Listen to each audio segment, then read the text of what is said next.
Alright, YouTube, we are back playing Remi's Roguelike Rampage.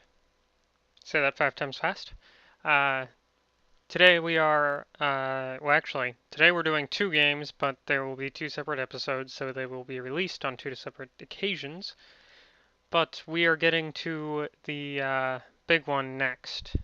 Right now we're on Angband, or Angband. I really have no idea how to pronounce it. I've always pronounced it Angband.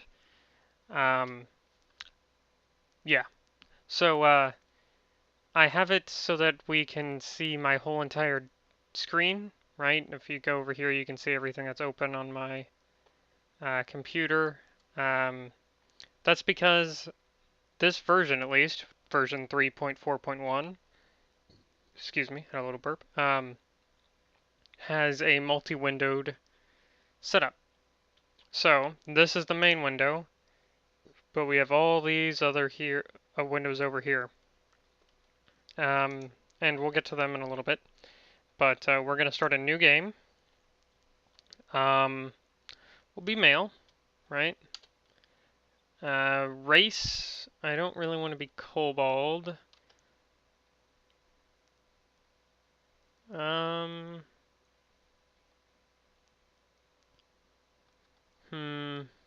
I'm thinking something. Now, it's usually, I always like in video games to be the ranged person, whether that be magic or a typical ranger. And if I can't be those, I usually go rogue.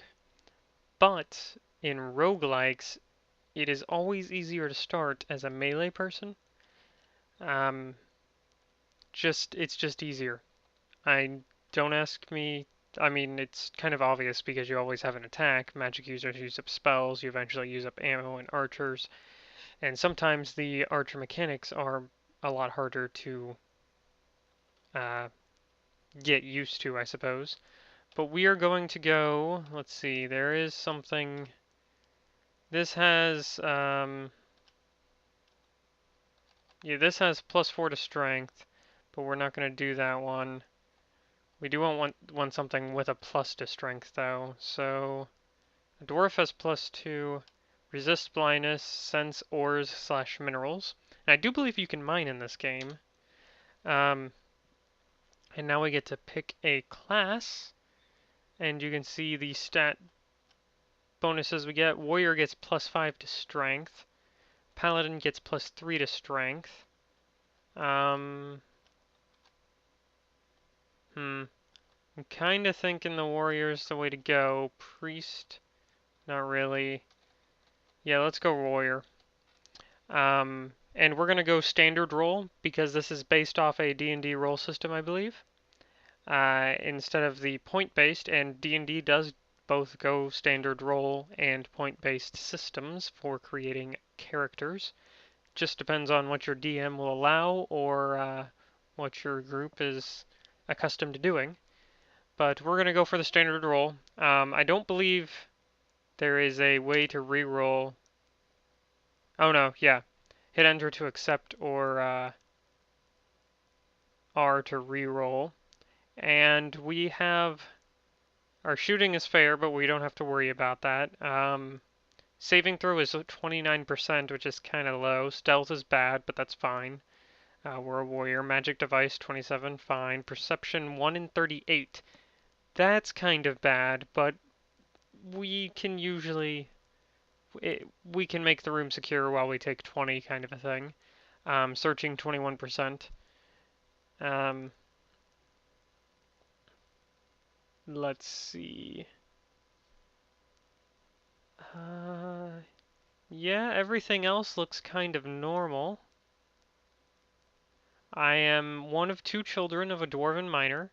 You are a well-liked child. You have dark brown eyes, straight black hair, and a 1-foot beard. That's a long beard. And a dark complexion. That's not bad. Let's see what else. Strength. Now, if we're going by D&D stats, getting a stat of 10 is considered blatantly average. Getting a stat of 20 or above is considered, um, I think there are some gods in D&D that have stats as low as 20. So 20 is like sub-god-like. Now, we have pretty, that considered, your usual character will have a stat of about 18 as their focus stat. So usually for wizards, it would be intelligence or wisdom. I'm pretty sure it's intelligence for wizard. Wizard. Uh, it's wisdom for like clerics or something, or maybe it's con for clerics. And fighters will usually have a split between strength and constitution, because constitution is health. And I'm looking here, these are the things I'm looking at: strength, intelligence, wisdom, dex, constitution, charisma.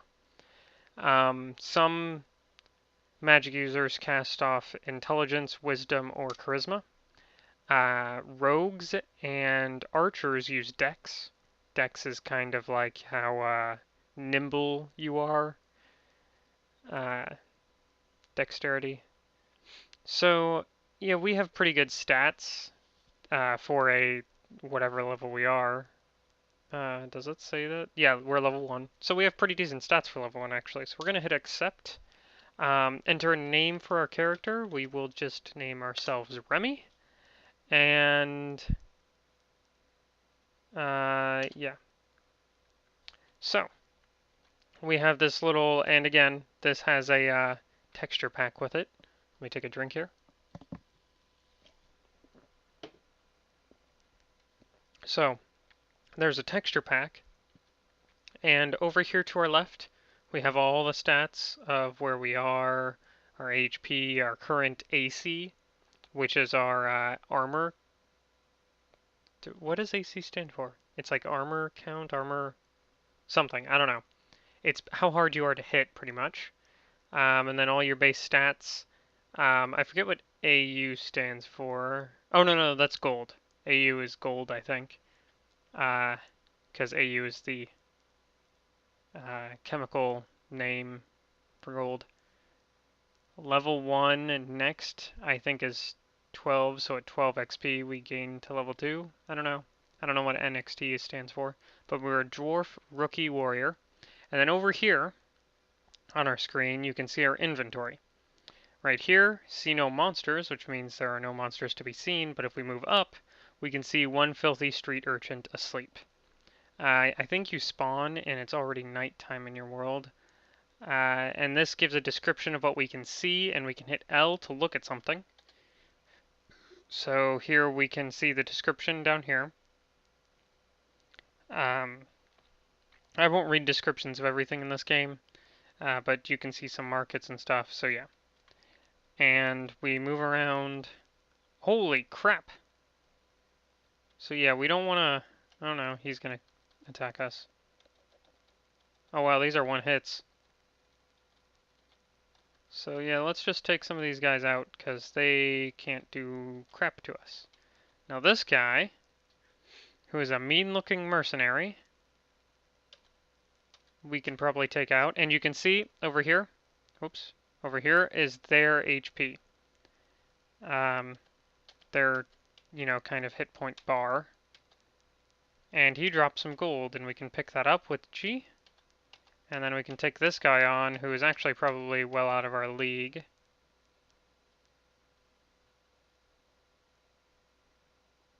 Oh, he's telling us to get off his land. Okay. So he shouldn't really attack us too much. We are looking for the stairs down in this town, however, which can be kind of hard to find. I'm looking, man, I'm looking. Do I want to buy some mushrooms? So I got this drug dealer following me, and it's like a town drunk or something. And this drugs dealer's like, wait, what? Oh, asks if he's seen his dog. No, I have not seen. Okay, we started on it, Toy. So we're gonna descend down into the depths, and now we're actually in the dungeon, right? So, Oh, we just killed a bat apparently.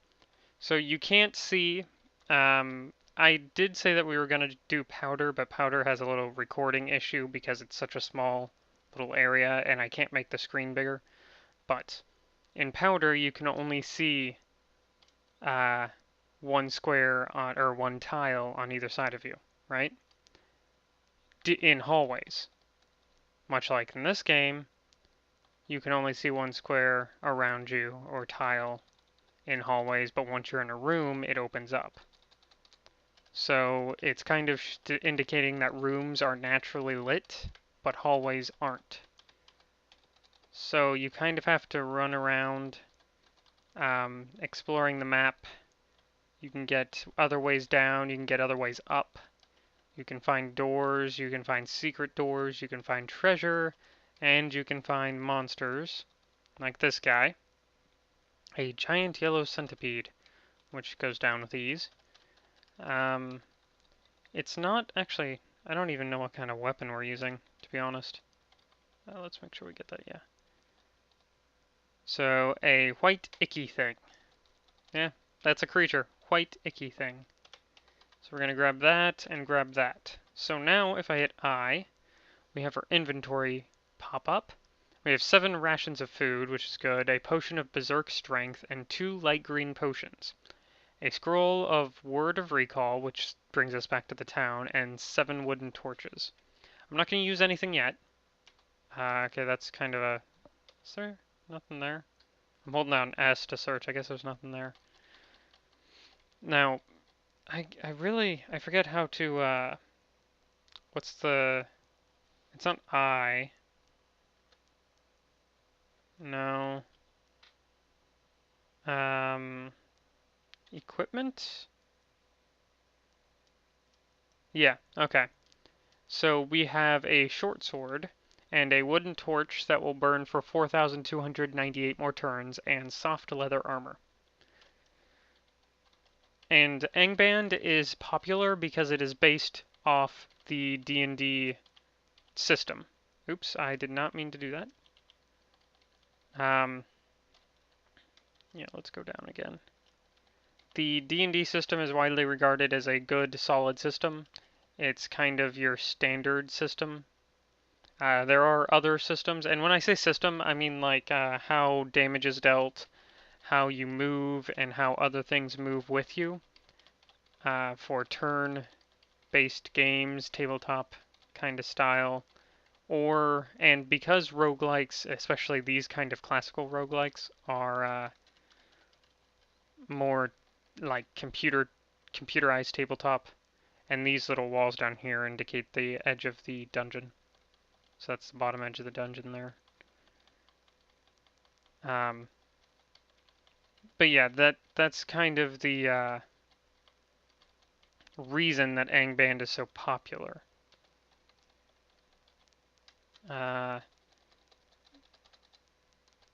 Let's see, what else is... Oh, so roguelikes, I have a very distinctive, I guess you could say, definition of them.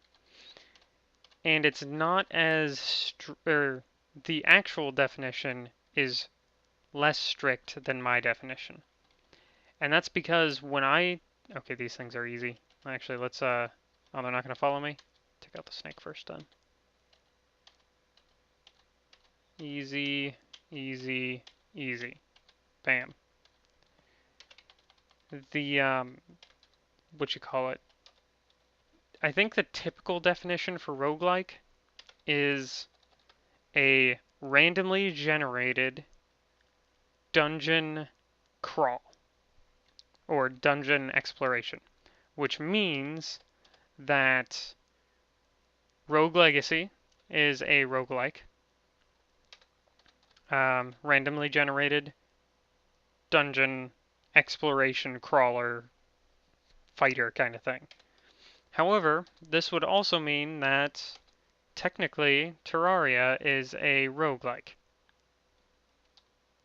to an extent, which would also mean that Minecraft is a roguelike. a sandbox roguelike, which is quite interesting. See, to me that just gives too much lenience to the words roguelike. Uh, because I don't consider Minecraft a roguelike. I mean, yes, it has roguelike qualities, and that is something that makes Minecraft really good, I think. The fact that it has those qualities. It randomly generates, it has exploration of dungeons as well as overworld, which some roguelikes do. And in fact, the next one we're going to do does, voice crack included. Now, my definition, oh, we're blocked there. Now, if I had mining, I could get through that. And actually, if I had mining, there are some other places that I'll probably try and show you that you can mine. However, I've never done it, so I don't actually know how that system works. I just know you can. Yeah, like this, these walls here above me, and these two above and below me. Those are ones that you can mine through, and sometimes you'll find ore, which then you can go back up to the surface and sell. And actually, I think you can run into shops down in the dungeon as well. But anyway, my definition for roguelike is more strict. I agree with the random generation. Random generation has to be there. It can't be the same thing over and over. But, see right there? That back there. Actually, I can move my mouse. This right here is I think it's gold. It could be copper or something for all I know. But that's a vein that you can mine for, and there's one there too.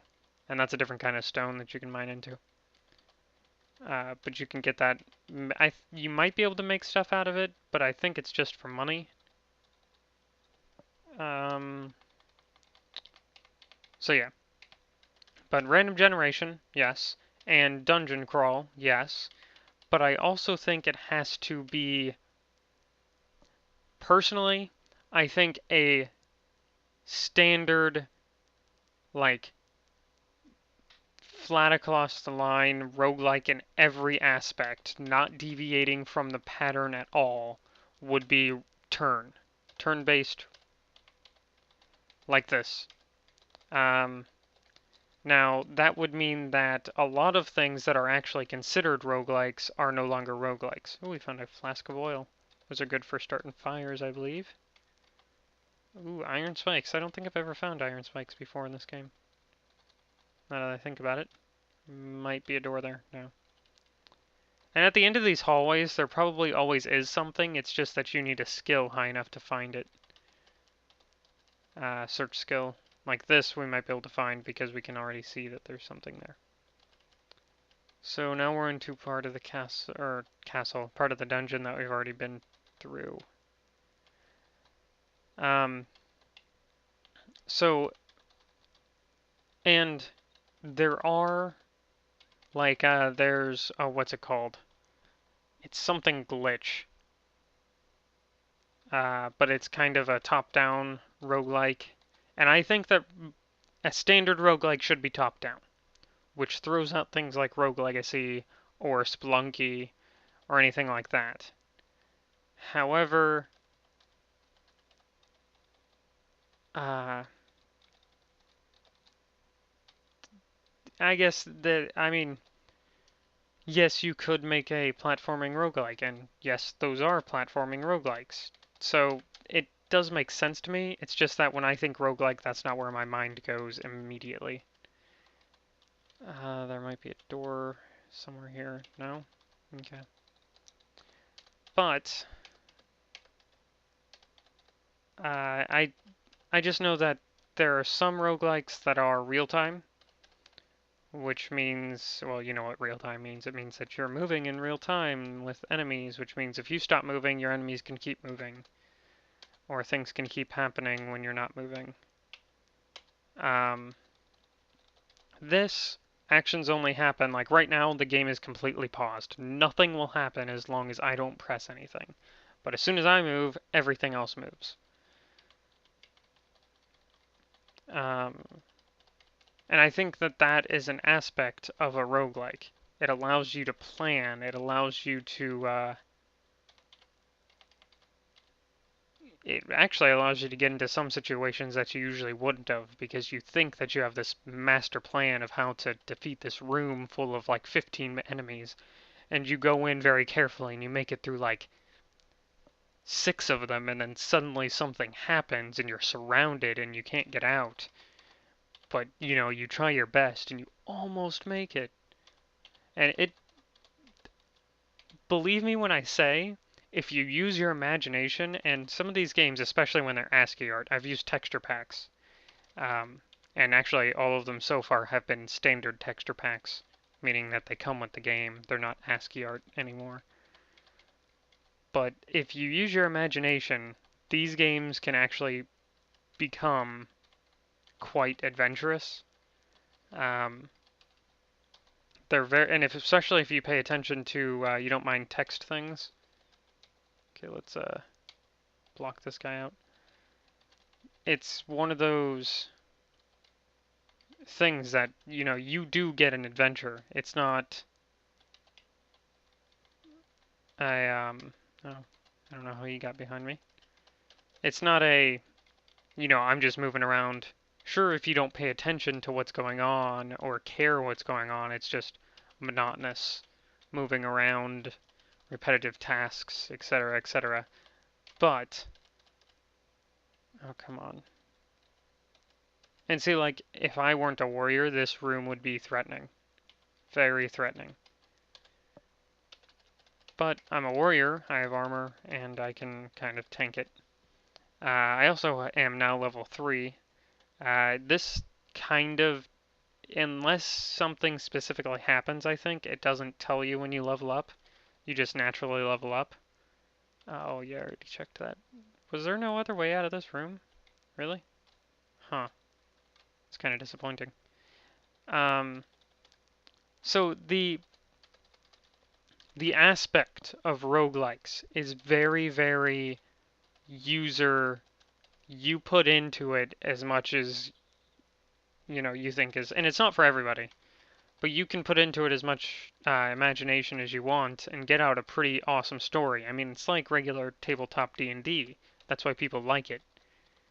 And especially Angband, which is based off the tabletop D&D, more or less. There are alternate classes, and he doesn't rip completely D&D into a computer, uh, or they. I don't know if it's a he, she, whoever made this. Um, they don't rip it straight out of D&D. It's just that they're using that kind of dice roll system and the stats and ratios, meaning, you know, this much strength is equal to this much carrying capacity, etc., etc.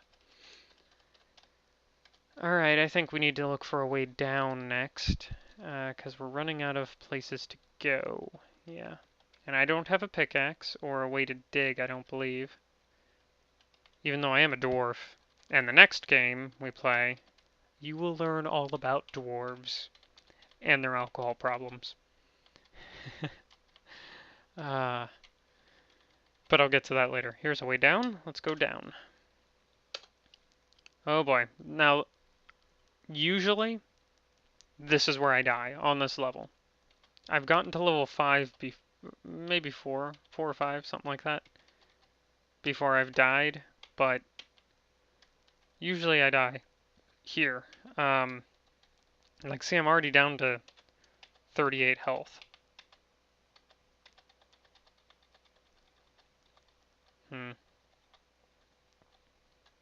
Aha! Got some copper there. I don't know, gold. 34 gold. Which means we have 116 gold. Damn. So, I guess the... What? Oh, snap. Low hit points. Okay, run away. Damn it. Damn it, damn it, damn it, damn it, damn it, damn it, damn it, damn it, damn it. Okay, we're gonna run away. And we're just gonna, like, wait. Nope, that's bad.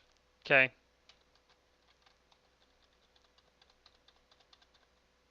Really? Guy, go away.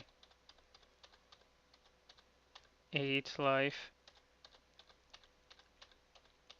And see, there is a big jump between levels, which means you have to kind of be sure that you're ready to move on to the next level in this game. So what was I saying about roguelikes? There's a definite feel to them, and you do get kind of immersed in them the more you play them. But they are rather tedious to be played. They're not a game. Oh god. Oh god, oh god, there's 3 of them. There's 3 of them. I'm not gonna live through this. Run away, run away, run away, run away, run away, run away, run away. Damn it, there's more. Oh god. God damn it. Okay. So you get immersed like that. You get immersed in them. And roguelikes are notorious, and that's one thing that bothers me. There should be a point, not just usually roguelikes are this, but in order to be a roguelike, you have to be like this. Of its, even if there is a win scenario in the game, you hardly ever get to said win scenario, and I'm just healing here. But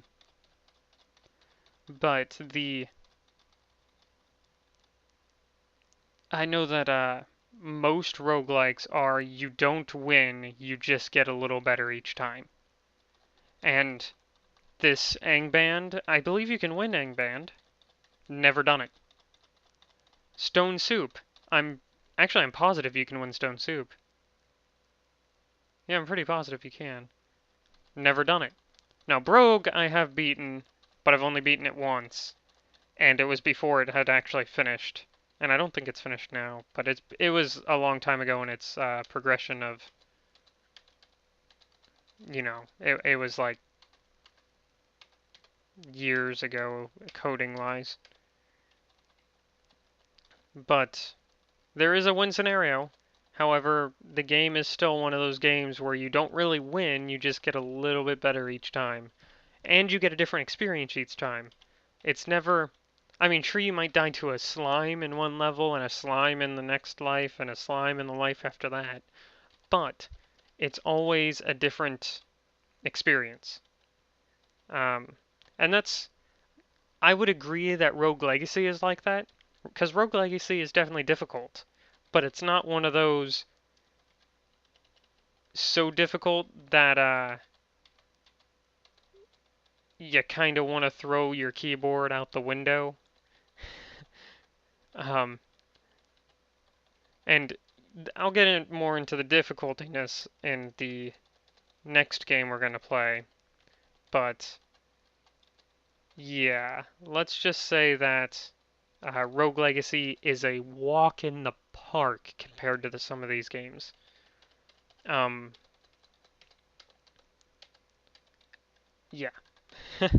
So, classifying Rogue Legacy, and Rogue Legacy is difficult, don't get me wrong, it is appropriately difficult for the type of game it is.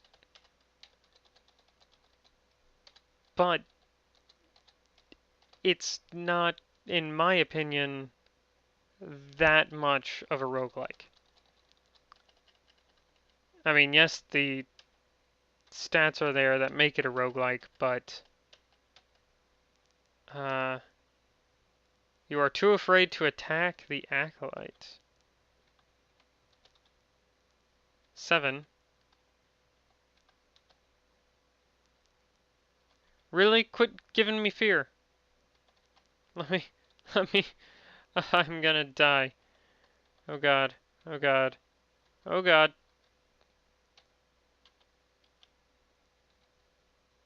Okay, this is not good.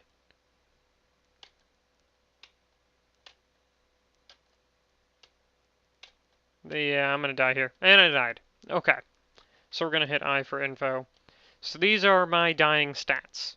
Our fighting was excellent, and our shooting was very good, even though we never shot anything. So our blows per turn were 1.1. Wow. That's actually not too bad.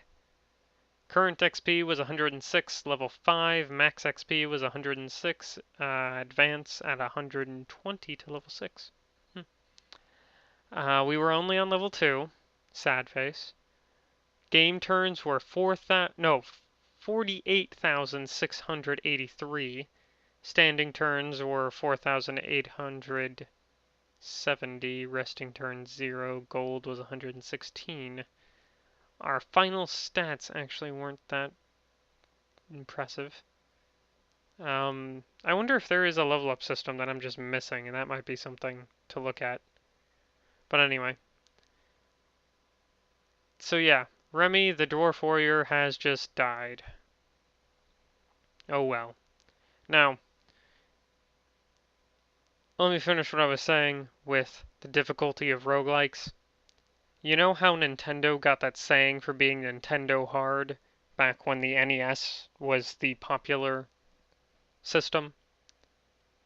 And the reason that was because a game cartridge didn't have DLC, didn't have online play.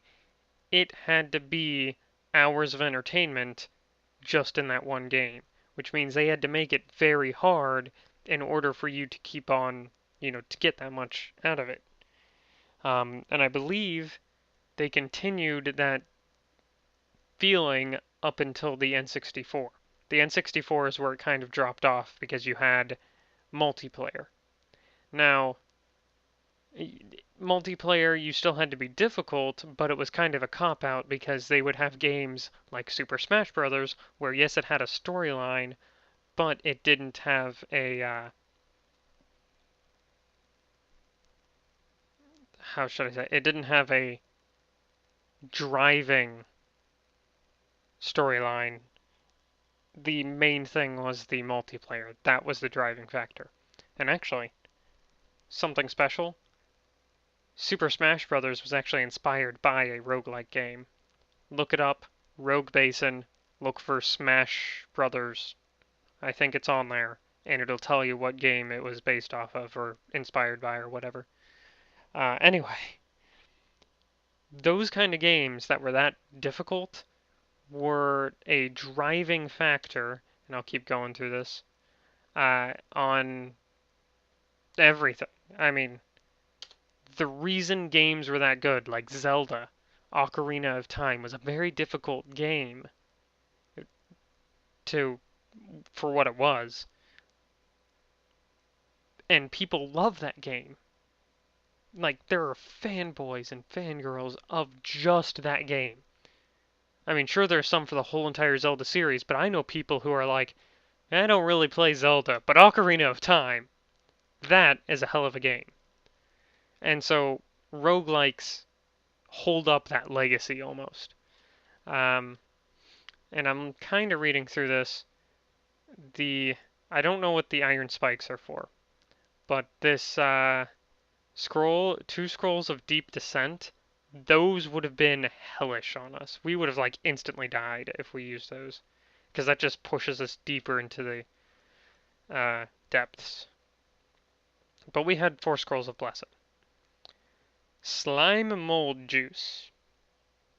Heal light wounds, resist cold, heroism, speed, resist heat, and strength. And a flask of oil. 3 mushrooms of debility. Yeah, so that